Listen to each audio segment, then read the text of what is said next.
I'm Dr. Smriti Agarwal and I'm discussing Bell's palsy in today's session. Starting up with it, facial palsy.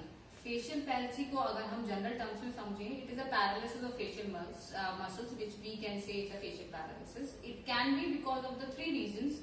It can be Bell's palsy, it can be due to stroke. Stroke को हम ऐसे समझ सकते हैं कि any blood clot which stop या जो brain में फंस जाता है नर्व्स के अंदर, जिसकी वजह से आपकी ब्लड सप्लाई उस एरिया में रुक जाती है, रिजल्टिंग इन पैरालिसिस.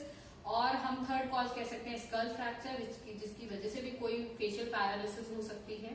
तो इन सभी कॉजेज में सबसे इम्पोर्टेंट, ये सबसे कॉमन कॉज जो है वो है बेल्स पैल्सी. बेल्स पैल्सी को हम समझते हैं इस तरीके से, it is a temporary facial paralysis और weakness of the muscles of facial faces. हमारी जो बॉडी है उसमें 12 क्रेनियल नर्व्स है, both on right and left side.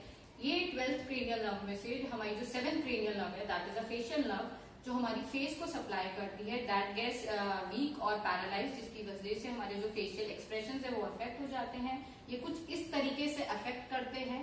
One part is going to the forehead, then to the eye, then to the upper lip and then to the chin. ये 4 parts को हमारे इस तरीके से supply करती है, coming from the year. तो year से वो एक मोटी जो मसल है वो आती है जो इन 4 पार्ट को सप्लाई करती है. तो इस वजह से जो हमारे चारों पार्ट हैं ये अफेक्ट हो जाते हैं. इनकी वजह से जो हमारा फेस है, फेशियल एक्सप्रेशन है वो अफेक्ट हो जाते हैं.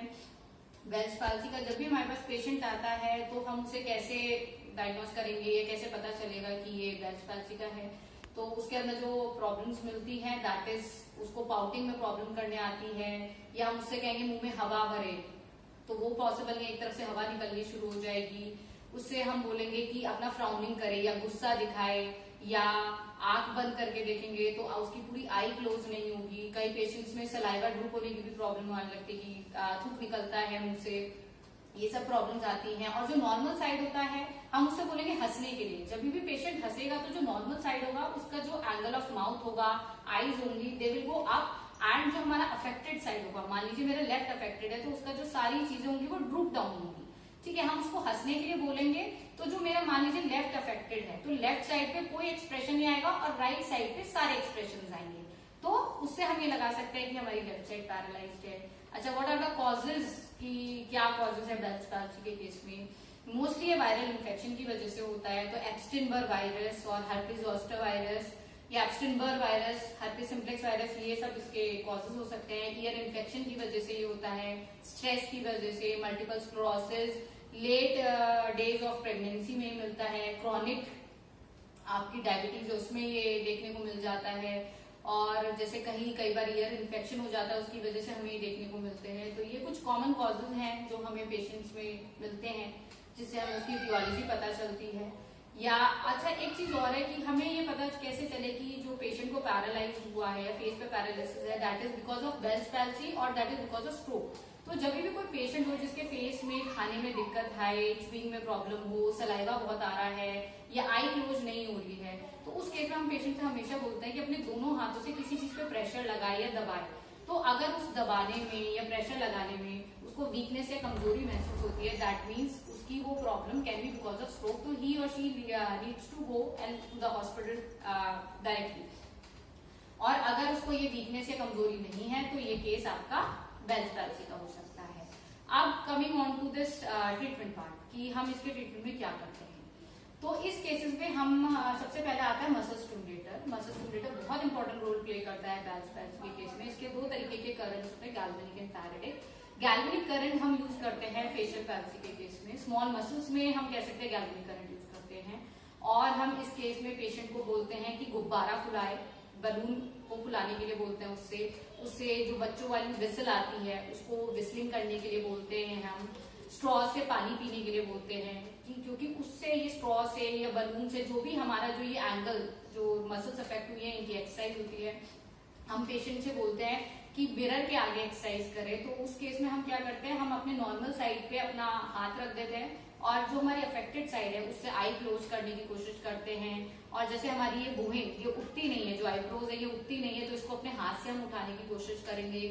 इस तरीके से फेशियल एक्सरसाइज बोलेंगे. STM that is soft tissue manipulation बहुत अच्छा रोल प्ले करता है. बट उन केसेस में हमें करेक्ट फॉर्म पता होना चाहिए, करेक्ट टाइप पता होना चाहिए कि हमें किस तरीके से एसटीएम करनी है, फेशियल मसाज किस तरीके से करनी है। हमारा जो कॉम होता है, जो उसकी मोटी साइड होती है जिससे हम बाल सुलझाते हैं, उससे भी हम फेस पे इस तरीके से चला सकते हैं जिससे कि जो भी लिक्विड हमारे फेस पे या जो भी चीजें कलेक्ट हो गई है वो लिम्फेटिक ड्रेनेज के थ्रू निकल जाए। तो हमेशा कॉम के जितने भी मूवमेंट्स हो वो ईयर की साइड हो, ये सारे केसेस हम बोलते हैं। और हम कपिंग और टेपिंग बहुत करते हैं, कपिंग और टेपिंग का बहुत इंपॉर्टेंट रोल है।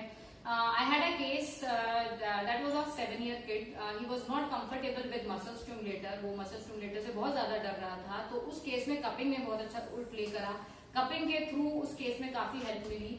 टेपिंग अच्छा, एक कॉम्प्लिकेशन हमेशा मिलती है बेल्स पाल्सी में कि ड्राई माउथ और ड्राई आईज होती हैं। तो अगर ड्राई आईज का केस है तो हम नॉर्मली पेशेंट्स में क्या करते हैं, हम रात को जो भी अफेक्टेड आई है उसकी आईलेट को बंद करने के लिए, क्योंकि आई पूरी क्लोज नहीं होती, तो हम उसको टेपिंग कर देते हैं।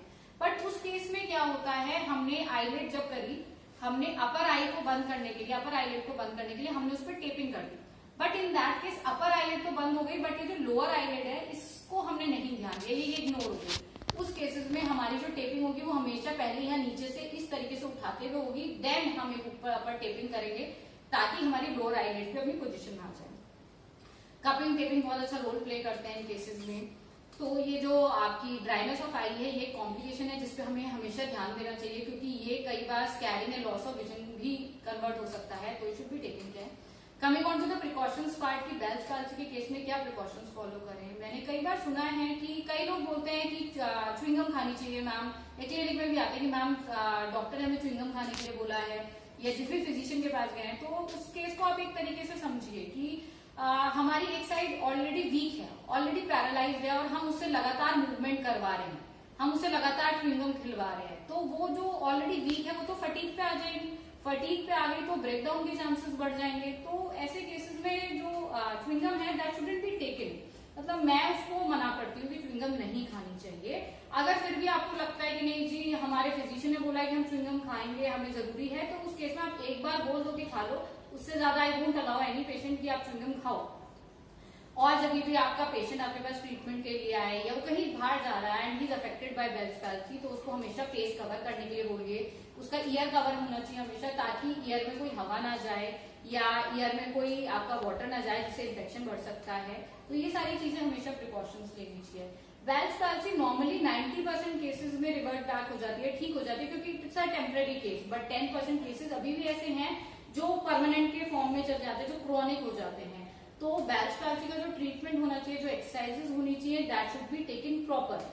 अच्छा, one thing more with facial palsy और Bell's palsy, Bell's palsy is a cause of facial paralysis. तो Bell's palsy it's a lower motor neuron lesion, but जो फेशियल पैल्सी है it can be upper motor neuron also and can be lower motor neuron.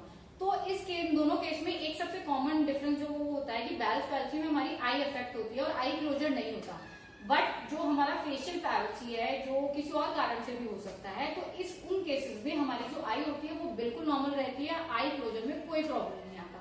तो ये differentiation है जो हम देख सकते हैं कि बेल्स पैल्सी में या फेशियल पैल्सी के और कॉजेज में भी मिलता है। तो दैट्स ऑल।